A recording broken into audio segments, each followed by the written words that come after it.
انجیل مقدس میں سے ہمارے لیے آج کی انجیل مقدس متی کی انجیل، اس کا 25 باب 31 آیت سے 46 آیات تک۔ جب ابن انسان اپنے جلال میں آئے گا اور تمام فرشتے اس کے ہمراہ ہوں گے، تب وہ اپنے تخت جلالی پر بیٹھے گا اور تمام قومیں اس کے حضور جمع کی جائیں گی، اور وہ ایک کو دوسرے سے جدا کرے گا، جس طرح چوپان بھیڑوں کو بکریوں سے جدا کرتا ہے، اور بھیڑوں کو اپنے دائیں اور بکریوں کو اپنے بائیں کھڑا کرے گا۔ تب بادشاہ ان سے جو اس کے دائیں ہوں گے کہے گا، آؤ میرے باپ کے مبارک لوگو، جو بنائے عالم سے تمہارے لیے تیار کی گئی ہے، اسے میراث میں لو، کیونکہ میں بھوکا تھا اور تم نے مجھے کھانے کو دیا، میں پیاسا تھا اور تم نے مجھے پینے کو دیا، میں پردیسی تھا اور تم نے میری خاطرداری کی، ننگا تھا اور تم نے مجھے پہنایا، بیمار تھا اور تم نے میری عیادت کی، قید میں تھا اور تم میرے پاس آئے۔ تب راست باز اس کے جواب میں کہیں گے، اے خداوند، کب ہم نے تجھے بھوکا دیکھا اور کھانے کو دیا، اور پیاسا دیکھا اور پینے کو دیا، اور کب ہم نے تجھے پردیسی دیکھا اور خاطرداری کی، یا ننگا دیکھا اور پہنایا، یا کب ہم تجھے بیمار یا قید میں دیکھ کر تیرے پاس آئے؟ بادشاہ جواب میں ان سے کہے گا، میں تم سے سچ کہتا ہوں، چونکہ تم نے میرے ان سب سے چھوٹے بھائیوں میں سے کسی ایک کے ساتھ ایسا کیا تو میرے ہی ساتھ کیا۔ تب وہ ان سے بھی جو اس کے بائیں ہوں گے کہے گا، اے ملاؤنو، میرے سامنے سے اس دائمی آگ میں چلے جاؤ جو شیطان اور اس کے فرشتوں کے لیے تیار کی گئی ہے، کیونکہ میں بھوکا تھا اور تم نے مجھے کھانے کو نہ دیا، پیاسا تھا اور تم نے مجھے پینے کو نہ دیا، پردیسی تھا اور تم نے میری خاطرداری نہ کی، ننگا تھا اور تم نے مجھے نہ پہنایا، بیمار اور قید میں تھا اور تم نے میری خبر نہ لی۔ تب وہ بھی جواب میں کہیں گے، اے خداوند، کب ہم نے تجھے بھوکا یا پیاسا یا پردیسی یا ننگا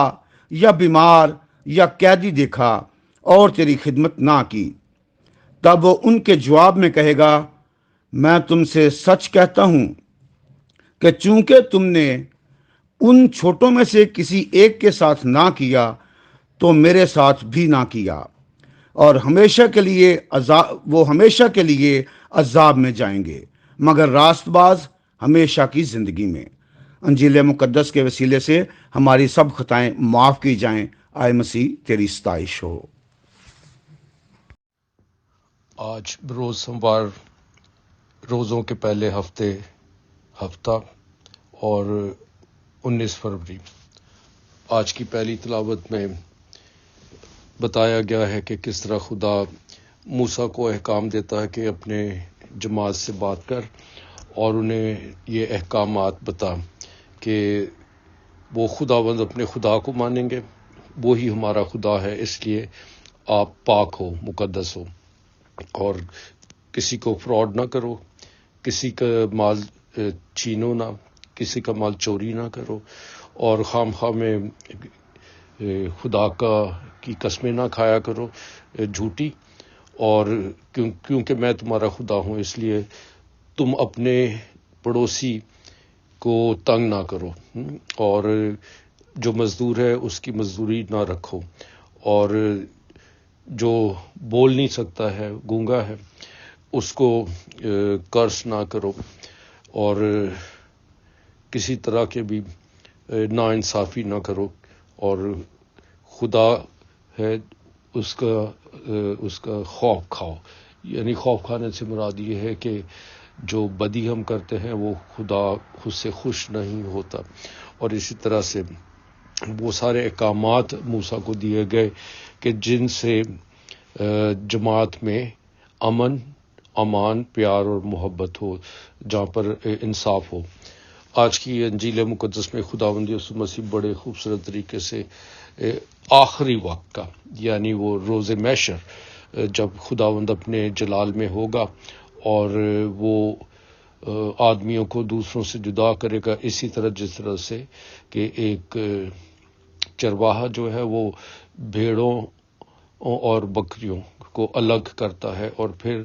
وہ کس طرح سے کہتا ہے بھیڑوں کو کہ تم نے، جب میں ننگا تھا تم نے مجھے کپڑے پہنائے، جب میں بھوکا تھا تم نے مجھے روٹی دی، اور جب میں جیل میں تھا تو تم نے آ کے میری تیمارداری کی، میں بیمار تھا تم نے ہماری تیمارداری کی. اور اسی طرح سے جو دوسری طرف کے لوگ ہیں ان کو کہے گا کہ میں آیا اور تم نہیں. تو دونوں طرف سے یہ کہا جاتا ہے کہ اے خداوند کب میں نے ایسا کیا، کب میں نے ایسا کیا، میں نے، تو وہ کہتا ہے جو تم نے چھوٹوں کے ساتھ کیا وہ تم نے میرے ہی ساتھ کیا. اور اسی طرح سے وہ جنہوں نے کچھ نہیں کیا وہ بھی کہتے کہ کب تو آیا تھا، کب تو آیا تھا. تو کہا کہ میں آیا تو تھا، تم نے پہچانا ہی نہیں مجھے. تو میرے عزیز بھائیو بہنوں، آج ان پاک تلاوتوں کے ذریعے سے ہمیں کیا پیغام ملتا ہے؟ جو خدا کے 10 احکامات موسیٰ کو دیے گئے تھے وہ تھے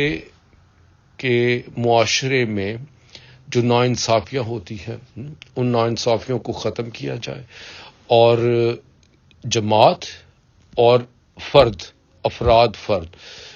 ان کو سیف گارڈ کیا جائے، یعنی ان کی حفاظت کی جائے، کیونکہ چوری، فراڈ یا کسی کا ناجائز حق مارنا، یہ ساری ناانصافیاں ہیں جو ہمارے معاشرے میں آ چکی تھیں. اور اسی کو دیکھتے ہوئے خدا یہ احکامات دیتا ہے اور موسیٰ کو کہتا ہے کہ جا اپنے لوگوں کو کہہ کہ یہ ناانصافیاں بند کرے. اسی طرح سے جو پڑوسی ہے اس کو بھی گارڈ کرنا ہے، اس کی حفاظت کرنی ہے. اور اسی طرح ہر انڈیویجول، ہر فرد، افراد اور جماعت، ان سب کو نا انصافیوں سے پاک کرنا ہے، تاکہ انصاف کے ذریعے سے، جہاں انصاف نہیں وہاں پر امن نہیں، جہاں انصاف نہیں وہاں محبت نہیں ہے، جہاں پر انصاف نہیں ہے وہاں بھائی چارہ نہیں ہے. تو یہی خدا بدیاں دیکھ کے موسیٰ سے کہتا ہے کہ اپنے لوگوں کو صحیح سمت میں لے کر آ، ان لوگوں کو پیار، محبت اور امن کی طرف لاؤ، جو صرف انصاف ہی سے ہو سکتا ہے. آج کی انجیل مقدس میں خداوند یسوع مسیح نے کس خوبصورتی کے ساتھ بتایا کہ روز محشر کے دن، جس دن ہمارا حساب ہوگا، اور اس دن ہماری جو نیکیاں اور جو ہماری بدیاں ان سب کا حساب ہوگا. خدا جو ہے وہ منصف ہے اور وہ انصاف کرنے والا ہے. میرے عزیز بھائی اور بہنوں، اس دنیا میں رہتے ہوئے ہم جو بھی نیکی کرتے ہیں وہ اوپر لکھی جاتی ہے، جو ہم بدی کرتے ہیں اس کا بھی حساب ہوگا. اور اگر ہم نے کسی کا ناجائز حق مارا ہے تو اس کا بھی انصاف ہوگا، کیونکہ وہ کہتے ہیں کارما ہے کہ جو کچھ تم کرتے ہو وہ تمہارے سامنے آئے گا. اگر تم نے نیکی کی ہے تو تمہیں اس کا اجر ملے گا، اگر تم نے بدی کی ہے تو تمہیں اس کی سزا ملے گی. تو خداوند یسوع مسیح نے کتنی خوبصورتی کے ساتھ ہمیں یہ درس دیا ہے کہ ہم نیکی کے کام کریں، کیونکہ ہمارے یہ کام جو ہے یہ رجسٹر ہو رہے ہیں، یہ کتاب حیات میں رجسٹر ہو رہے ہیں. اور جب ہم خداوند یسوع مسیح کے سامنے پیش ہوں گے تو ہماری زندگی کے کیے کرائے سارا کچھ ہمارے سامنے آ جائے گا، اور ہم دیکھیں گے کہ یہ ساری باتیں جو ہے یہ ہمیں جنت میں یا دوزخ میں پہنچاتی ہیں. خداوند بڑا مہربان ہے، رحمان ہے، رحیم ہے. وہ غصہ کرنے میں سلو ہے اور مہربانی کرنے میں غنی ہے. اور اسی طرح سے وہ چاہتا ہے کہ ہم بھی غنی بنیں، ہم بھی نیک اور اچھے انسان بنیں، تاکہ اس دنیا میں ہم اپنی آخرت کو کما سکیں. کیونکہ بالآخر یہ دنیا ہمیں ملی اسی لیے ہے تاکہ ہم اپنی آخرت کو سنوار سکیں۔ خدا نے جب تک ہم زندہ ہیں، خدا نے ہماری زندگی میں ایک مقصد رکھ چھوڑا ہے، اور جب وہ مقصد پورا ہوگا تو تب ہم اوپر بلائے جائیں گے، اور جب اوپر بلائے جائیں گے تو ہمارا حساب ہوگا، اور جس نے جو نیکی کی ہے اس کو اس کا اجر ملے گا، اور جس نے بدیاں کی ہیں، کسی کا مال چوری کیا ہے، کسی کو دکھ دیا ہے، کسی سے نفرت کی ہے، کسی سے حسد کی ہے، کسی سے کا برا بھلا کیا ہے، ہمیں اس کا اجر بھی ملے گا، اس کی سزا بھی ہمیں ملے گی۔ اس لیے میرے عزیز بھائی اور بہنوں، روزوں کے یہ ایام ہیں، یہ ایک بڑا خاص موقع ہے ہماری زندگی میں کہ ہم اپنی زندگی میں جھانکیں، دیکھیں، اپنے اندر جھانکیں دیکھیں، اور جہاں ہم ضد کر کے بیٹھے ہیں کہ میں ہی سچا ہوں، میں ہی ٹھیک ہوں، اور ہم جانتے ہیں کہ میں ٹھیک نہیں، ضد کی ہوئی ہے، یا ہم دوسروں کو ہی ہر وقت چہ میں گویاں کرتے رہتے ہیں، دوسروں ہی کی شکایتیں کرتے رہتے ہیں، تو اس سے خدا ہم سے خوش نہیں ہوتا۔ تو اس لیے آئیے ہم ان روزوں کے ایام میں خاص طور سے اپنے آپ کو بدلیں۔ وہ خدا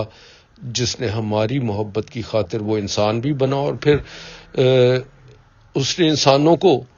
یہ کرنے دیا کہ وہ اسے دکھ دیں، اسے مصلوب کریں صلیب پر، اور وہ ہماری خاطر جان دے دے، اور وہ جان دینے کے بعد مردوں میں سے جی اٹھ کر ہمیں بتا دیتا ہے کہ گناہ، سانپ، گناہ، ابلیس، اس کا ڈنگ مارا گیا ہے، اور ہم اب زندہ خداوند یسوع مسیح کے خاندان سے تعلق رکھتے ہیں۔ خدا ہمارا باپ ہے، ہم اس کے بچے ہیں۔ تو آئیے روزوں کے ایام میں ہم خاص طور سے اپنے آپ پر غور کریں، سوچیں اور